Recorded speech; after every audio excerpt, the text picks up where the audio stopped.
memberikan remisi kepada narapidana. 10 orang kasus korupsi mendapatkan pemotongan masa tahanan atau remisi, dan 1 orang napi teroris juga mendapatkan masa pemotongan tahanan 3 bulan. Pemberian remisi dihadiri Gubernur Sulsel, Kalapas Makassar, Kapolda Sulsel, Kepala PNN Sulsel, Kepala Kemenkumham.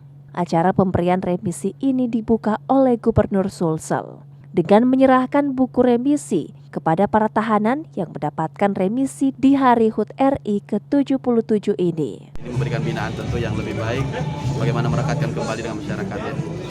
Soal narkoba tadi, apakah sudah koordinasi sama Kanwil Kemenak? Kita sudah koordinasi, sudah tahapan pelaksanaan sekarang. Ya, mereka sudah ada tahap pelaksanaan. Jadi kami isi hari ini 942 yang diusulkan remisi 554 dan 8 hari ini langsung bebas. Ada yang dapat 1 bulan, 2 bulan, 3 bulan sampai 6 bulan. Dan itu sudah mulai proses bahwa semua itu jelas mengikuti pembinaan dengan baik, berkelakuan baik selama di dalam lapas yang dibina.